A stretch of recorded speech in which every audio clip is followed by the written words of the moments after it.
Hello. Hey. How do y'all start intros?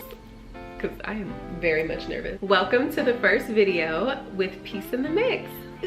My name is Portia Payton. I am excited for us to build this community together, and we gonna have us a time. The purpose of this channel is for me to share little nuggets I have learned along the way in this thing called life that have helped me add a little bit of peace into the mix of my day. Obviously, every day is different, but the purpose of this channel is to hopefully drop little seeds that end up resulting in small mindset shifts that happen over time to the point where you start feeling relief and you start enjoying a better quality of life from the inside out. So that's my spiel. I'll probably shorten it as we get used to this YouTube thing. So welcome. All right. Today's topic is going to be about 10 things that I learned in my 20s. Ooh, Lord. And I do not want to go back to my 20s.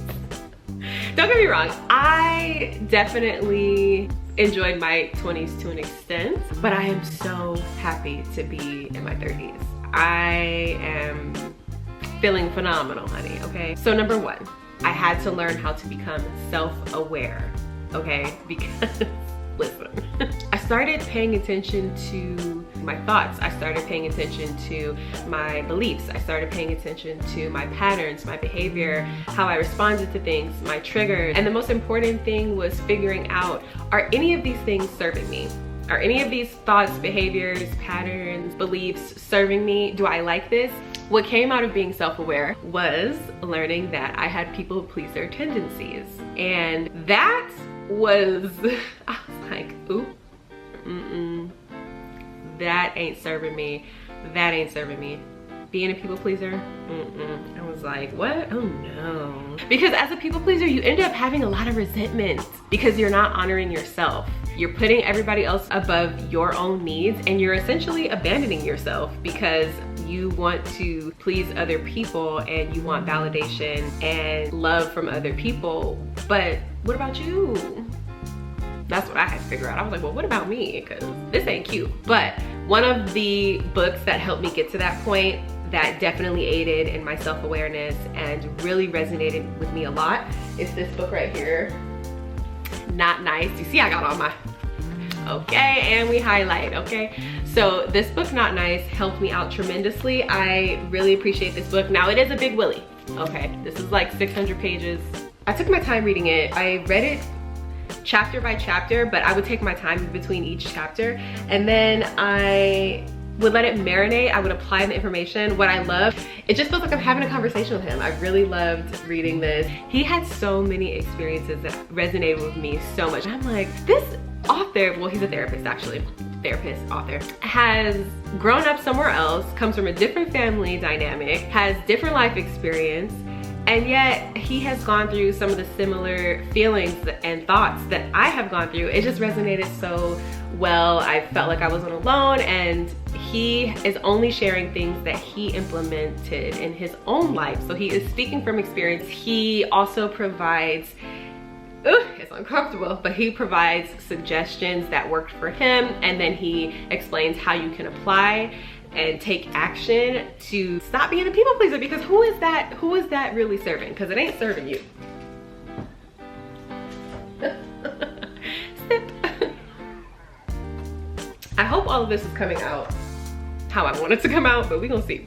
I became self-aware, and I realized that certain thoughts, beliefs, patterns, actions were not serving me, especially as a people pleaser who was constantly always putting everybody else's needs before my own. It's uncomfortable. So no, I realized I was feeling a lot of discomfort. Yeah, no, we're gonna take steps to change this, and it's been wonderful. That is a really important lesson that I believe will help you experience a little bit more peace than you probably do. If you are a people pleaser, recognize it, understand that you are not alone. A lot of those things have a purpose, and a lot of it is because you're trying to get a need met. So self-awareness, journaling, all of those wonderful things, like being introspective, self-reflective, you start to pay attention to, what need am I trying to get met by doing this? Why do I feel like I have to do this? Why do I think this? Why do I believe this? This isn't working for me.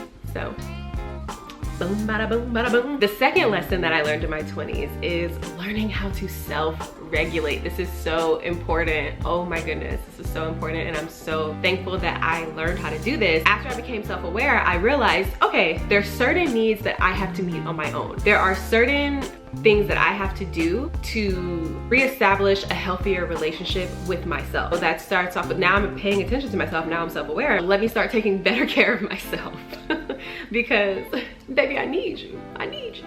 I had to learn how to validate my own emotions. I had to learn how to self-soothe. I had to learn how to honor my own emotions. How I did that was I started acknowledging what I was feeling. What am I feeling right now? I would do check-ins with myself. How am I feeling right now? And I would just let myself feel it. Because honey, in my 20s, there were things that I don't think I let myself feel. I was in such survival mode. I couldn't let things penetrate me, or at least I couldn't consciously recognize how much it penetrated me because I was always focused on there's something I gotta do, there's something I gotta do. I don't have time to be regulating, and I wasn't giving myself that time. Once I started acknowledging my emotions, then I had to do something with that energy, right? So sometimes it's cry, sometimes it's journal, sometimes it's just talking to myself out loud. Sometimes it's calling a friend or a trusted loved one to vent about certain things. There's other ways you can validate yourself without needing someone else to tell you that your emotions are valid or that you're right. You have to ultimately soothe yourself. You're gonna have to learn how to do it because you're the only one with you 24 hours a day, right? All those minutes in a day, all those hours in a day, it's you and you, baby. So you better get well acquainted and you better learn how to self-soothe. Trying to depend on other people or hold other people to that standard to do that for you forever. I'm not gonna say it's an impossible standard, but it damn near is, because you're with you longer than anyone is. And there's no way, people have their own emotions, their own stuff. You know, they have to regulate themselves. And so sometimes people don't have the capacity to do it, and you cannot hold other people accountable for things that you need to learn how to do for yourself. So that is an extremely important lesson that I learned in my 20s, was learning how to self-regulate. It's a wonderful skill. It's one of the most beautiful ways you could take care of yourself, because you are really giving yourself that spotlight of, you have my undivided attention. I recognize that, okay, we're angry. It's okay. We're angry. Let's be angry and say what you gotta say accordingly, journal accordingly. And then one thing I also had to learn how to do was not feel shame for feeling certain things towards certain people. I wouldn't fully allow myself to feel certain things in my 20s because I was like, well, I can't feel that, because like I would feel guilty for being angry or guilty for being upset at people. Oh my God, that is so sad. It's like, girl, you can have emotions and you don't have to feel guilty for having certain emotions, because one thing about emotions, they just come and pass. They come, like, they're not gonna stay. Instead of stuffing it down and not allowing yourself to feel it, you gotta acknowledge it. Because listen, don't do what I did and not acknowledge it, and then it comes out, it erupts at the wrong time, like misplaced emotions in wrong scenarios. That ain't cute. So I learned from that.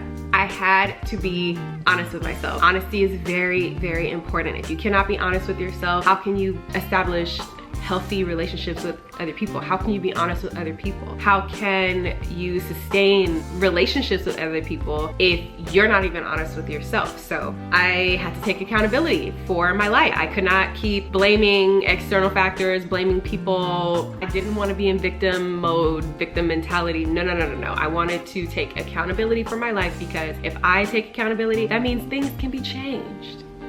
Okay? Because we're not staying the same around here. No ma'am. Number 3 is learning forgiveness. Whew. And I'm talking about forgiving myself and also forgiving others, but I had to learn how to forgive myself. You don't even realize that you need to forgive yourself until you become self-aware. You're like, I forgive myself for denying my own emotions and my own needs because I felt like, you know, don't want to ruffle feathers, don't want to cause confrontation. I don't want to feel like I'm burdening anyone with my feelings, so I'm gonna keep it to myself. Like, I had to forgive myself for that, because that's not it. That's not how I wanted to live anymore. If I could forgive myself, I could forgive everybody else. Because listen, you're gonna have to forgive yourself again, probably. You're probably gonna have to forgive other people for the rest of your life, because none of us are perfect. We're all humans having an experience, and we're not always gonna get it right all the time. Harboring resentment and negative emotions for people, it's almost like keeping poison in your own body, right? Because you're feeling angry, and then that manifests into other ailments. You don't want to just have anger for 10 years because then it's going to manifest into other things like legit health issues. You don't want to be stressed for months and years at a time. The fourth thing I had to learn how to do was practice detachment. In my 20s, I was so attached to things. It causes so much discomfort. And outcomes also, not just things, but like outcomes, feeling like I needed to have a sense of control of like, this has to turn out this way. No, baby. And then it don't turn out that way, right? Joke's on you, okay? Well, joke's on me, I'm talking about me. If I'm saying you, it's really, I'm talking to myself, okay guys? Make that note. Nothing belongs to me. Nobody owes me anything, okay? Like, let's get that clear. I don't owe anybody anything. Just let it go. Like, whatever's supposed to happen is supposed to happen. If the outcome is gonna be the outcome, it's gonna be the outcome. I don't need to worry about it. We'll cross that bridge when it gets there. And I can trust that when I get there, I'll know what to do. And if I don't know what to do, I'm gonna pray about it, but I'm not gonna try to worry about it and just dwell and fester and just be so attached to a specific outcome. That has caused me nothing but discomfort and pain, and just, it doesn't feel good. It just feels like, no. It's a no. It's a no for me. So practicing detachment has brought me a lot of ease, relief, and it's just added to my peace of mind because, hey, I just trust whatever's gonna happen is gonna happen, and I trust that I'll be equipped to handle whatever is gonna happen. Obviously, in a general sense, I expect good things to happen because why not? Why would I not expect that? And if BS happens, that's cool, that's fine. I'm not gonna hang on it. I'll obviously acknowledge it like, hey, that was some BS, but I'm not gonna sit there and dwell on it and harp on it for 10, 15 years. No, no, no, no, no. There's always a lesson at the end of the day. There's always a reason why things happen, and being okay with, hey, life is life. The fifth thing I had to learn how to do was build trust in myself. That is a huge one. I had so much self-doubt. I had so much self-doubt. Let me tell y'all something. I have been thinking about this channel and creating this platform for us to have these types of discussions for about a year and some change now. It's been a minute. Even before that, I had thought about how am I gonna add value? How am I gonna contribute? How am I gonna express myself? And I always thought, oh, I don't know what I would share. I don't know what I would say. I just had to bump all that and realize, like, I do have life experience. I have a lot to share. I have a lot to say that I feel like would add value, and I can only hope that it does. But if it's something that helped me in my experience, of course it's gonna help somebody else if they want it. Look, you could take all this with a grain of salt, but I'm genuinely sharing this because this has helped me. Learning how to trust myself, even if a decision I make turns out not the way I want it, or has some sort of a consequence, or ends up going left. That's fine. At least I trusted myself to make the decision, and I could trust myself to make another decision, and another, and another, and another, until we figure it out, until we find the right way. Even if it doesn't pan out, hey, at least I did what I wanted to do. At least I made a decision, and at least I acted on it. That was important for me. I had to trust myself. I had to trust that I would do what was best for myself and keep it pushing, you know? Okay, the sixth thing is what I learned from Not Nice, and it was doing things that make me uncomfortable. Oof. That's something that I'm still working on, but I'm so much better at it. I have to get well acquainted with that feeling of discomfort. Oof, it's just so, it just feels so just, ooh, no. But it's okay, it's okay, it's okay. We all feel that way, right? The more I started doing things that were uncomfortable, the more that things just didn't seem like such a threat, and like my life was at stake. I would have like these reactions, genuine armpit sweat, like drenched. I realized that I'm having these reactions because my body thinks my life is at risk, or my brain thinks my life is at risk, so my body's having that reaction. And I just had to just do it anyway. So one thing that I started doing that was really uncomfortable for me for years, that I had to suck it up, was I had to start speaking up about things that bothered me. You're probably like, girl, what? I'm serious. I'm so serious. It would be so, I just felt so uncomfortable whenever there was tension or confrontation, because I always felt like I was just taking on other people's energy. If you're upset, I'm upset. I didn't know how to separate. I can feel what I feel, and someone else's energy is their energy, and they can feel exactly what they feel. Detached from me. You feel what you feel, I feel what I feel.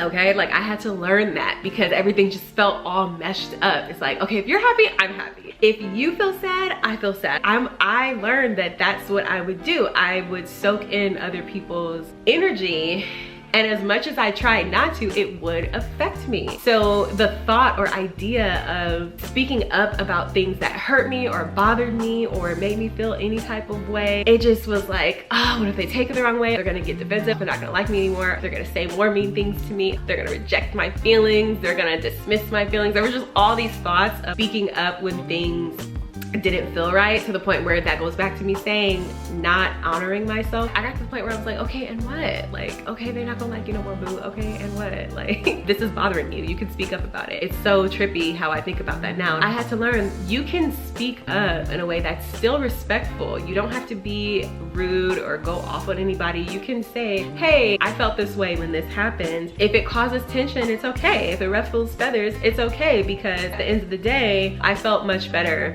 Even though I was so uncomfortable, I felt much better. It's okay that things bother me. I don't have to be this perfect Portia. Like, I could be somebody who's vulnerable about, hey, you know, I'm actually softer than you think. That hurt my feelings. Speaking up for myself always ended up a better outcome than I thought, because there's mutual understanding, there's clarity, and if it's okay if the other person doesn't understand you. But for me, I felt so much better because I'm like, ooh, I got my back. And that's how I started building more self-trust. You gotta have your back, you feel me? Number 7, I had to stop ruminating over the past. Once I started becoming self-aware and realizing what my mind did a lot of the time, I would replay certain experiences and be like, dang, I should have said that. Or what was that person's intention by that? Or think about things that I could have done better and just feel guilt about it. Or think about ways that I could have communicated, or wonder why that happened. Or just always my mind, my mental energy was always behind me. And I was like, no, I don't want it behind me no more, okay? What happened, happened. I'm gonna take the lesson from it, but I wanna move on and I wanna focus on what's to come. Number 8, I started being completely present. So when I'm speaking to someone, I'm speaking to them, looking them in the eye. Even if they're on their phones, I'm present. I'm looking at them, I'm paying attention to everything. Not listening to have a response or anything. Listening to understand, really taking in what they're saying. I'm in the moment and I'm present because I'm like, this moment ain't gonna happen twice, okay? We got all these moments in the day and not one of them is coming twice. Number 9, we almost there, y'all. Okay, put a thumbs up or a high five, or no, is this high five? Put 2 hands in the air if you got all the way here. So number 9 is I had to stop feeling guilty for resting. Let me tell y'all something. I know that's more accepted now, but in my 20s, I would feel extreme guilt for resting. Like, I just felt like I was being lazy, not productive. And who does that? Like, no, it's giving soft life. We're in our soft era. No, no, no, no, no. We're in our feminine energy now. I don't care about being a hustler, okay? Remember that song? I'm a hustler, I'm a hustler, homie. No, no, no, I ain't no hustler no more. I have gotten to the point where I am loving, embracing doing nothing. Like, I'm telling you, I was in survival mode for a very long time. And it wasn't until last fall, I left my job, took a month off of just doing nothing, and I was just like living. And this is when I started being self-reflective and self-aware, because I had time. I was really honing in on, girl, slow down. Slow down. I'm not rushing anywhere. I used to always rush. I'm no longer in a rush trying to get from it. No, no, no. We're being present. We're slowing down. I've been enjoying getting to know myself in that solitude, in those moments of solitude, getting to know myself, because baby, I need you, okay? I'm serious. And last but not least, this is so important, and I think all of this leads to number 10. I had to learn how to love myself the way I hadn't my entire life. I had to learn how to love every aspect, not when I achieved this, not tying my love and my worthiness to anything. Feeling worthy enough for my own love right here, right now. Loving the way I look, loving my body in its natural state right now. Not saying we won't have improvements, but right now. Loving all of my emotions, loving all of my mistakes, loving how I learn, loving how I love other people, loving how I perceive life, loving my choices and my decisions, loving how I take care of myself, loving my uniqueness. Just really loving myself has been so rewarding, and it's what I've been looking for this whole time. Anyway, I've always been like, you gotta learn how to be your own best friend. It's so funny, I always would tell people that because my dad told me that, but now I'm actually applying it. No matter what happens in life, I know that I will have my love. I don't know if you're spiritual or not, I am, but it feels like when I'm in that